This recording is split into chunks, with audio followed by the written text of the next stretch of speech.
नमस्कार। हम मध्य प्रदेश में आपका स्वागत है। हम मध्य प्रदेश यानी हम आपकी और हमारी बात, हम सबकी बात इस प्लेटफॉर्म पे हम करते हैं। बहुत अच्छा अवसर है। वैसे भी मध्य प्रदेश ने महान विभूतियाँ दी हैं, महान रानियाँ दी हैं, रानी कमलापति, रानी दुर्गावती, और अभी जब हम 300 वर्ष पूर्ण होने जा रहे हैं, रानी अहिल्याबाई होलकर की जन्म जयंती मना रहे हैं। इसी पर हम चर्चा करेंगे।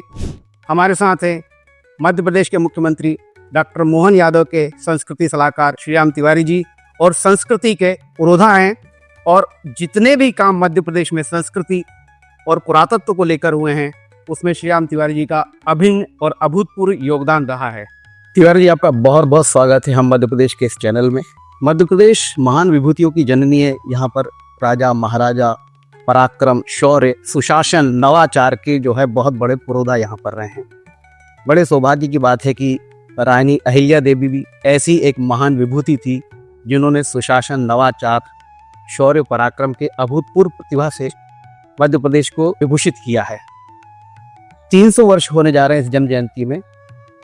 अगर हम आंख से समझना चाहें, मध्य प्रदेश के दर्शक जानना चाहें, तो रानी अहिल्या देवी के वो कौन से काम हैं जो आज भी कालजयी हैं, और आज के शासन में जब लोकतंत्र चल रहा है तब भी वो काम जो है उस प्रेरणा से लोग काम करते हैं। जहाँ तक मध्य प्रदेश की बात है, और देवी अहिल्या, लोकमाता अहिल्या जो है, तो मध्य प्रदेश भी नर्मदा की धरती है और देवी अहिल्या भी जो है नर्मदा की बेटी। तीसरा एक जो संबंध जो जुड़ता है कि मध्य प्रदेश के वो वीरांगना है, मध्य प्रदेश वो लोक माता है, नायिका है, पुण्य श्लोका है। लेकिन ये ध्यान देने की बात है कि इसको भारत सरकार ने, माननीय प्रधानमंत्री ने पहल कर देवी अहिल्या के जो योगदान है उसको रेखांकित करने का और उससे कुछ प्रेरणा लेकर अंगीकार करने का पहल की है। जाहिर है कि मध्य प्रदेश ने उसको पूरी मुस्तैदी के साथ, पूरी शिद्दत के साथ और पूरे समर्पण के साथ उसको साथ निभाने की और आगे बढ़ चढ़ कर उसको क्रियान्वित करने का प्रयास कर रहे हैं। तो मेरे हिसाब से पहला तो बात मेरे दिमाग में जो आती है कि आखिरकार देवी अहिल्या की चिंता आज लोकतंत्र के, भारत के आज़ाद होने के 78 साल बाद क्यों हो रही? तो मुझे लगता है कि आज का जो भारत है, जो प्रधानमंत्री का भारत है, नरेंद्र मोदी का भारत है, डॉक्टर मोहन यादव का भारत है, विरासत से विकास का भारत है। तो भारत अपने लिए, विकसित होते हुए भारत के लिए अपने आदर्श नायक और उनके काम को एक तरह से सर्च कर रहा है, ढूंढ रहा है। अब जो भारत ने अपने विकास के लिए जो मॉडल ढूंढना शुरू किए हैं, तो जैसे विक्रमादित्य हैं या देवी अहिल्या हैं और भी लोग हैं, तो देवी अहिल्या जो हैं उन्होंने कैसे एक सर्वांगीण विकास का जो मॉडल विकसित किया, उसको लेकर भारत सरकार भी और मध्य प्रदेश सरकार भी चिंतित है और संकल्पित है। देवी अहिल्या जो है एक तरह से बहुत ही साधारण परिवार से लेकर आती हैं वो, और उनके ससुर मल्हारराव होलकर जो एक मराठा परंपरा के बड़े योद्धा रहे हैं, बड़े कुशल शासक रहे हैं। तो जब देवी अहिल्या है, उनको वो बहुत छोटी उम्र से, नादान सी उम्र से उनको वो पिकअप करके अपनी बहू के रूप में अंगीकार करके लेके आते हैं। और एक तरह से मध्य प्रदेश वो धरती है जहाँ पर देवी अहिल्या का एक लोक माता की तरह से विकास हुआ, और उन्होंने एक लोक माता की तरह जो प्रशासन का जो काम, प्रबंधन का काम किया, वो इस तरह से भी हम देखें कि एक लोकतंत्र का दायित्व क्या है। तो लोक कल्याण जो पहली और अनिवार्य शर्त जो है, एकमात्र शर्त जो है, वो लोक कल्याण है।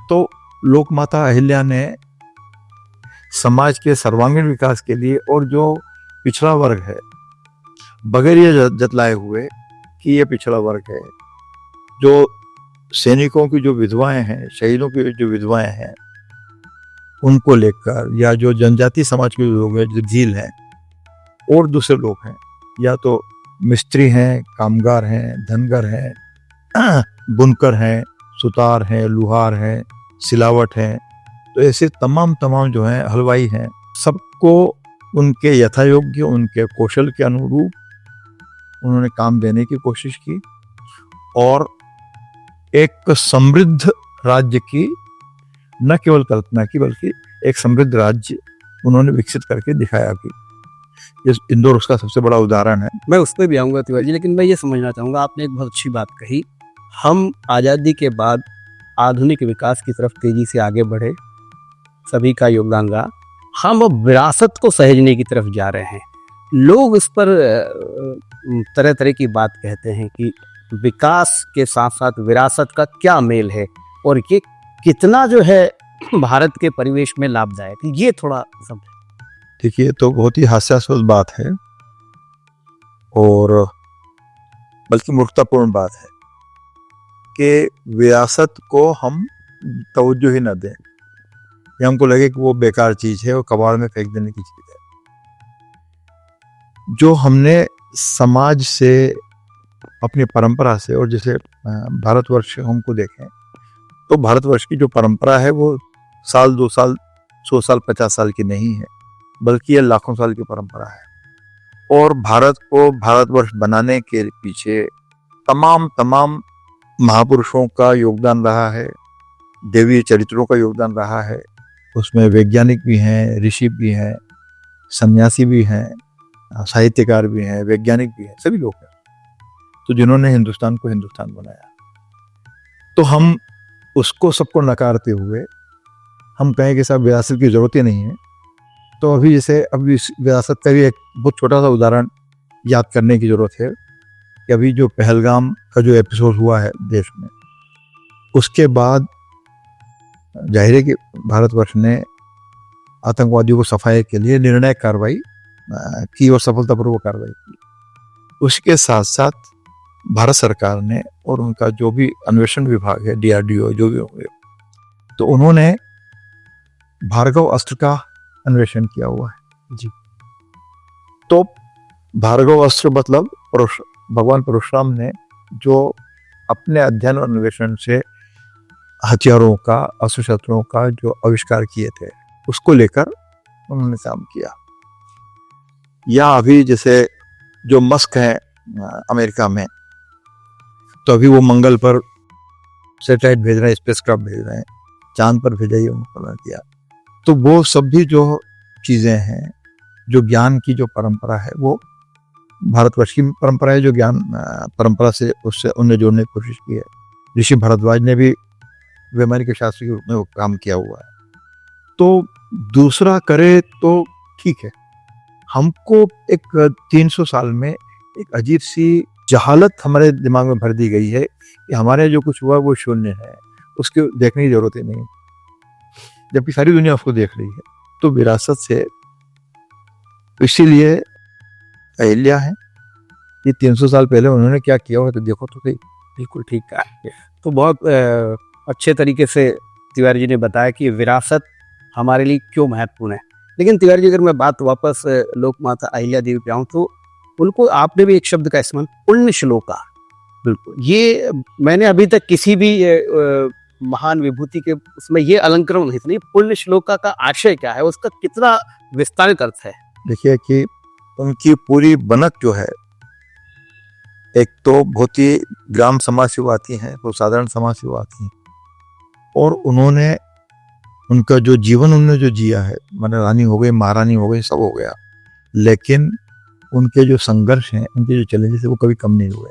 लेकिन शिव की वो भगवान शिव की भक्त थी, और बल्कि जो न्याय भी जब वो कर रही हैं, तो वो भगवान शिव की जो प्रतिमा है उसको साथ में रखकर ही, और कई बार तो वो हाथ में शिरोधार करके ही वो फैसले लेती थी, और वो फैसला लेने में उनने कभी भी फिर कोई किसी चीज़ से गुरेज नहीं किया। यदि सगा रिश्तेदार भी है या और परिवार के लोग हों, जो भी हों, तो उन्होंने कठोरतम फैसले लेने से कभी चूक नहीं की। दूसरा, उनका राष्ट्रवाद के लिए एक जो समर्पण था, लेकिन अब राष्ट्रवाद का जो ढांचा है वो भी आपको समझने की जरूरत है। जैसे उन्होंने अपने समय में आज से 300 साल पहले देश के तमाम जो मंदिर हैं उनके पुनर्निर्माण का एक तरफ से जिम्मा लिया। रहने वाली तो इंदौर की है, महेश्वर की हैं या भानपुरा उनकी राजधानी रही है बात है, लेकिन बनारस का जो मंदिर है उसकी चिंता उनको करना है, द्वारका का मंदिर है, उज्जैन के मंदिर है, जहां जहां भी उसमें मरम्मत की जरूरत होता है। तो इसके पीछे अब जो माता वाली जो छवि है उसको भी आप देखें कि एक कि राज्य का जो आमदनी जो है वो राज्य की अपने व्यक्तिगत खर्चों के लिए वो अपने पेरेंटल प्रॉपर्टी पर भी भरोसा करके चल रही है। राज्य से जो टैक्सेशन से या जिस भी तरह से जो पैसा आ रहा है तो वो व्यक्तिगत कामों में उपयोग नहीं होगा। तो अब उसका काम कहाँ उपयोग होगा? तो समाज के विकास में होगा। जैसे मंदिर, तो मंदिरों का विकास का क्या संबंध है, ये सवाल हो सकता है। तो उन्होंने मतलब परंपरा का तो है ही, विरासत का चिंता वो कर ही रही है, साथ साथ एक मैकेनिज्म उन्होंने डेवलप किया जिसमें मिस्त्री हैं, कारीगर हैं और सारे जो लोग हैं। इवन यदि आप इसको ध्यान दें, इसे ये भील समुदाय के जो जनजाति समुदाय है और इनके आक्रामकता को लेकर कई बार इनको जरायम पेशा जनजाति की तरह भी कह दिया जाता रहा। वो भी अंग्रेजों की उपज थी, लेकिन वो था क्योंकि उनके पास अपने सर्वाइवल के लिए बहुत ज़्यादा कामकाज की स्पेस नहीं थी, न खेती किसानी के लिए जगह थी। जैसे टंट्या भील की हम बात करें तो टंट्या भील को क्रांतिकारी बनना इसलिए पड़ा कि उनके जो पेरेंटल जो खेत थे उसको साहूकार मालगुजार ने हड़प लिया था। तो ऐसे और भी तमाम जो भील समाज के लोगों के साथ हुआ। देवी अहिल्या ने क्या किया कि एक कि उनके लिए रोजगार के अवसर, तो जैसे मान लीजिए कि आप अभी भी देखें जब ये सिविल वर्क चलता है भोपाल हो या कहीं भी हो, तो बहुत सारे जो भील समुदाय के लोग हैं वो लेबर के रूप में आते हैं, काम करते हैं। ये जो लेबर है, श्रमिक है, ये बनारस जाके भी काम कर रहे हैं, उज्जैन भी जाके काम करते हैं। एक तो मनरेगा तो आज शुरू हुआ होगा, लेकिन आज से 300 साल पहले उनके पास तो कोई उदाहरण नहीं था। उन्होंने इस प्रबंधन को इस तरह से विकसित करने की कोशिश की। हलवाई की बात है, बाकायदा उन्होंने ऐसे मोहल्ले ही ईजाद कर दिए कि सिलावट है तो वो करेंगे या सुनार है तो उनके लिए एक स्पेस, और उन सबके लिए काम। बिल्कुल। तो इसको भी हमको ध्यान देने की जरूरत है। और इसमें जो सबसे बड़ी बात यह है कि वो पिछड़े वर्ग से आती हैं, लेकिन कभी भी हमने उसको लेकर उसका दुरुपयोग करने की कोशिश नहीं की। और इस अच्छी विरासत की जो परंपरा है जो देवी अहिल्या ने, वो चूंकि लोक माता है, ये अलग बात है कि वो एक पिछड़े वर्ग से आती है, ये अलग बात है कि दूसरे लोग किसी और समाज से आते होंगे, लेकिन उन्होंने सारे समाज को अपना बेटे की तरह, अपने पुत्र की तरह, अपनी पुत्री की तरह ही उन्हें मानने को। और इसको हम यदि आज फिर रूपांतरित करके देखें तो माननीय प्रधानमंत्री हैं, मेरा ख्याल है कि उन्होंने कभी कभार ही अपनी जाति का जिक्र किया होगा, लेकिन पूरे देश के लिए किस तरह से देश एक विकसित भारत के रूप में समृद्ध हो सके उसके लिए वो प्रयासरत हैं।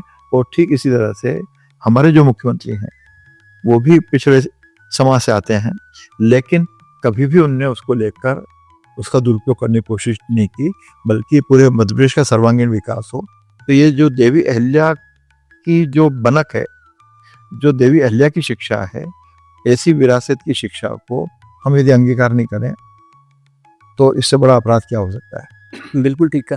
अच्छा तिवारी जी, एक बात और लोक माता अहिल्या देवी के बारे में कही जाती है कि उन्होंने वुमेन आर्मी, जो महिला सेना जो है वो भी बनाई थी। वो महिलाओं के सशक्तिकरण के लिए उन्होंने व्यापक रूप से योजनाबद्ध तरीके से काम किया था, उस पर भी थोड़ा प्रकाश डालिए। जैसे महिलाएं हैं, दो तरह के उनने प्रयास किए, और इसको इस तरह से देखा नहीं जाना चाहिए कि वो भी महिला थी इसलिए महिलाओं का फायदा ही हो गया ना। कि पहली बात तो ये है कि जो सैनिक हैं जो युद्ध में शहीद हो गए हैं, उनकी विधवाओं के लिए, जो परित्यक्ताएं हैं जिनको उनके परिवार ने, पति ने छोड़ दिया है उनके लिए। तो जैसे एक तो पलटन बनाई उनने, तो जो वॉरियर का रूप में काम कर सकती महिलाएं वो काम करें, लेकिन सारी महिलाएं तो ये नहीं कर सकती। तो उनके लिए जैसे जो हैंडलूम हम आज की भाषा में कहें तो वो हाथकरघा जो है वो तमाम अपने इलाके में ने किया। अब इलाके की जो समझ है, देखिए इसको भी आप देखें कि किसी औपचारिक विश्वविद्यालय में वो पढ़ के नहीं आई हैं कि सब हार्वर्ड यूनिवर्सिटी से पढ़ के आई है, फलाना निकाला है। तो वो एक अपने ग्राम समाज की और जो पारंपरिक जो शिक्षाएं हैं, संस्कृत है, मराठी है, हिंदी, जो भी उन्होंने सीखा होगा, तो उसको कैसे वो उस ज्ञान को, देशज ज्ञान को कैसे उपयोग कर रहे हैं। तो उन्होंने महिलाओं के लिए कि भाई घर से महिलाएं, बहुत सारी महिलाएं जा नहीं सकती, तो उनके पास एक रोजगार का साधन हो चाहिए और एक तरह से वो अपने पांव पर खड़ी रहो, आत्मनिर्भर हो। तो उन्होंने एक बड़ी पहल की और उसके बहाने उन्होंने सारे बुनकर का काम विकसित किया। इसको यूं भी पहचानने की जरूरत है कि उन्होंने मालवा और निमाड़ की जो शक्ति है, यहाँ पर पानी बहुतायत में था, यहाँ पर खेती किसानी बहुत अच्छी होती थी, कपास की खेती बहुत अच्छी होती थी और अनाज और सारा जो। तो अब इस कपास का दो ही तरह से उपयोग हो सकता है कि एक कि हम उसका कपड़े में कैसे इस्तेमाल कर सकते हैं, तो या तो हम कपास को बेच दें, जैसे बाद में अंग्रेजों के ज़माने में तो यही हुआ कि खेती कपास की यहाँ होना है और उसका प्रोडक्शन जो है, धागा भी बनना है, कपड़ा भी बनना है, तो ब्रिटेन में बनेगा। या चाइना ने भी इस तरह से नियंत्रण करने की कोशिश की। तो देवी अहिल्या ने अपनी जो देशी उपज है उसका बाकायदा यहाँ पर एक तरह से प्रबंधन करके सदुपयोग करने का और मैक्सिमम आउटपुट लेने का प्रयास किया। देवी अहिल्या की बात हो और मध्य प्रदेश की व्यावसायिक राजधानी इंदौर का जिक्र ना हो, ये संभव नहीं है, क्योंकि जो हम इंदौर देखते हैं वो दरअसल परिकल्पना लोक माता अहिल्या देवी ही की थी। तिवर जी, ये एक पूरा शहर बसाना एक शासिका के रूप में ये कितना बड़ा चैलेंज रहा होगा, क्योंकि एक शहर बसाना बहुत आसान नहीं है, और वो शहर जो 300 साल में इतने भव्य रूप में उभर गया। इसका तो बाकायदा अध्ययन किया जाना चाहिए जी। एक कि 300 साल में एक शहर को, खास करके हम मध्य प्रदेश को तो ले, तो अक्सर हम इस बात को लेकर गौरवान्वित होते रहे कि साहब हम पिछड़ा प्रदेश है। जी जी। तो उन्होंने इसका कोई रोना नहीं रोया, बल्कि समाज की जो शक्ति है उसको समझने की कोशिश की। तो उन्होंने इंदौर का जो व्यवस्थापन किया, ये सारी जो धनगर हैं, बुनकर हैं, तुतार हैं, सुनार हैं, बहुत सारे जो समाज के अनिवार्य अंग हैं, कुम्हार हैं, तो उन सब की बसाहट करके उनके यथायोग्य काम क्रिएट किया। तो उसी सुप्रबंधन का परिणाम है कि दुनिया में शायद ये अकेला उदाहरण है इंदौर कि जो 300 साल में एक विकसित शहर के रूप में, एक उल्लेखनीय शहर के रूप में याद किया जाता है। और दूसरे जो हैं, चाहे जैसे हम भोपाल की बात करें तो भोपाल को हम मानते हैं कि लगभग 1000 साल पहले राजा भोज ने इनको बसाया होगा। सागर में अलग है, जबलपुर में अलग है, उज्जैन में बड़ी परंपरा रही है। यदि हम सामान्य बात करें, सामान्य इतिहास की तरफ से बात करें तो 6-7 हजार साल तो हो ही गए उज्जैन को बसे हुए, लेकिन उसने बहुत सारे उतार चढ़ाव देखे हैं। दिल्ली है तो दिल्ली सैकड़ों सालों से देश की राजधानी या केंद्रीय भूमिका वाला शहर रहा है, लेकिन इंदौर ने जो रफ्तार पकड़ी है तो उसको लेकर बाकायदा कोई भी संस्था हो, चाहे वो IIT हो या जो भी हो, तो उसको अध्ययन करना चाहिए इसका ये मैकेनिज्म क्या है, किस तरह से विकसित हुआ होगा, और उसका लाभ लेकर दूसरे शहरों का भी विकास किया जा सकता है। लेकिन इसको मैं एक चीज और जोड़ना चाहूँगा। जी। कृपया इसको आप ध्यान दीजिए कि मध्य प्रदेश में इसी को लेकर 2 प्रयोग होने जा रहे हैं। जी हाँ, वो थोड़ा विस्तार। हाँ, ये क्या है, ये 2 मेट्रोपॉलिटन सिटी जो है मध्य प्रदेश में विकसित करने का जो प्रयास मुख्यमंत्री जी का है, उसको भी आप कृपया ध्यान दें कि एक इंदौर, उज्जैन, देवास, धार, है ना, कुछ सोनकच्छ का इलाका जो भी होगा, तो उस इलाके की बनक एक अलग है, उस इलाके का मिजाज एक अलग है।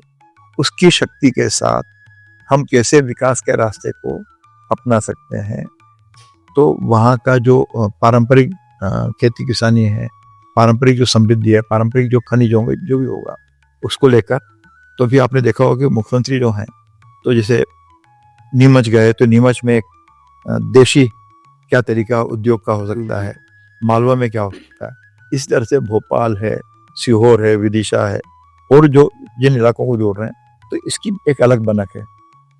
तो मध्य प्रदेश में ये प्रयोग मुझे नहीं मालूम, लेकिन मुझे लगता है कि ये देवी अहिल्या या विक्रमादित्य के जो एक तरह से मॉडल है, उसको ही विश्लेषण करके कुछ काम करने का प्रयास किया जा रहा होगा। बिल्कुल ठीक कहा तिवारी जी। वैसे भी किसी भी नगर के विकास में वहाँ के धार्मिक स्थलों का बड़ा योगदान रहता है। इंदौर ऐसा एक उन बिरले शहरों में से है जिसका विकास किसी बड़े धार्मिक स्थल के बिना स्वतः होता गया और आज वो मध्य प्रदेश की व्यावसायिक राजधानी के रूप में पूरे देश में लोकप्रिय है। तिवारी जी, एक सवाल और मैं मध्य प्रदेश के दर्शकों को किस तरफ से पूछना चाहूँगा। अक्सर ये बात कही जाती है कि जो हमारे जो महापुरुष हैं या हमारी जो महान विभूतियाँ, उनको कहीं ना कहीं हमारे शैक्षणिक पाठ्यक्रम में स्थान कम मिला है, उनके बारे में यशोगान कम हुआ है, बनिस्बत हमारे जो आक्रांतर हैं उनको जो है ज़्यादा विभूषित किया गया है। तो इसको सुधारने के लिए या इस चीज को बदलने के लिए क्या होना चाहिए? मैं अपने बचपन को याद करूं तो हर साल 6 महीने में ये बात होती कि देश की शिक्षा नीति बदलना चाहिए।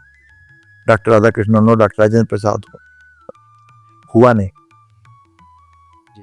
तो पिछले 3-4 साल में देश में नई राष्ट्रीय शिक्षा नीति लेकर भारत सरकार आई, प्रधानमंत्री लेकर आए, और मध्य प्रदेश पहला राज्य तमाम राज्यों में उसका अव्वल दर्जे का राज्य बना है जिनने शिक्षा नीति को अडॉप्ट किया।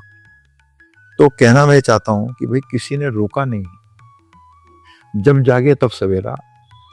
तो इसीलिए कि जो विरासत को खोजने का उनका जो योगदान है, उनको ढूंढने का, उसको पहचान करने का, क्योंकि कुछ अच्छा तो हिंदुस्तान में भी हुआ है, तो उसको पहचानी जरूरत है जी। और आप पाएंगे कि कुछ ही नहीं बल्कि बहुत कुछ अच्छा हिंदुस्तान में हुआ है और जिसने दुनिया को बड़ी देन दी है जी।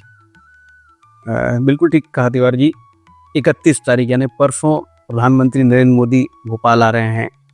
महिला सशक्तिकरण पर एक बड़ा भव्य आयोजन हो रहा है और वो रानी अहिल्याबाई होलकर से जोड़कर उसको कार्यक्रम को आयोजित किया जा रहा है।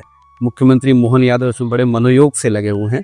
एक आखिरी सवाल है कि मध्य प्रदेश के तमाम युवा बच्चों, उनके लिए आप क्या कहना चाहेंगे कि हमारी ये विरासत जो है, जिसमें देवी अहिल्याबाई हैं, कमलापति हैं, दुर्गावती हैं, तमाम महान छत्रसाल हैं, इनको किस तरीके से सहेजना चाहिए, लोगों के मन में हो, क्योंकि अभी वो भाव लोगों में दिखाई देता नहीं है।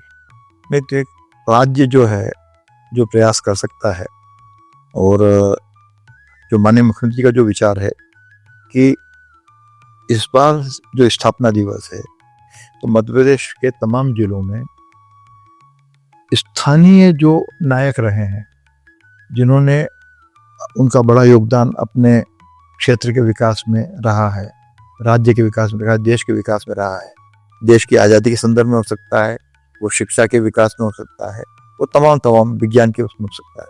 तो ऐसे महापुरुषों को या ऐसे गौरवपूर्ण चरित्रों को याद करने और उन्हें समाज के मनोबल के साथ स्थापित करने में, समाज की मनीषा के साथ जोड़ने में ये प्रयास किया जाएगा।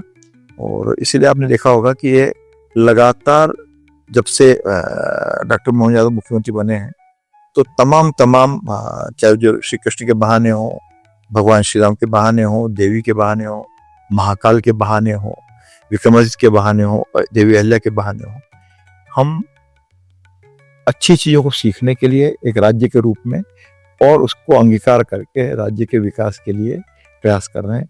और इसका अच्छा प्रतिसाद भी हमको मिल रहा है कि लगातार इस भाव से जुड़ने वाले जो लोग हैं, जनता जो है वो लगातार जुड़ रही है। धन्यवाद तिवारी जी, हम मध्य प्रदेश में समय देने के लिए। आपने बहुत अच्छे तरीके से लोक माता, पुण्य श्लोका, महान विभूति, महान शासिका देवी अहिल्याबाई होलकर के बारे में बताया, मध्य प्रदेश सरकार की नीतियों के बारे में बताया, और एक बात जो उन्होंने आखिरी में कही सबसे महत्वपूर्ण, कि हमारे स्थानीय जो नायक हैं उनको जानने का अवसर हमारे युवाओं को, हमारे बच्चों को मिलेगा जब 15 अगस्त स्वतंत्रता दिवस पर उनसे संबंधित झांकियां, उनसे संबंधित आयोजन होंगे। अब मौका हम लोगों का, यानी हमारा, हम मध्य प्रदेश के वासियों का, कि सरकार की इस पहल को बहुत अच्छी तरीके से देखें, लोगों तक पहुंचाएं और हम अपनी विरासत पर गर्व करें। आज के लिए बस इतना ही। अगली बार फिर मिलेंगे किसी नए मुद्दे के साथ। तब तक के लिए नमस्कार।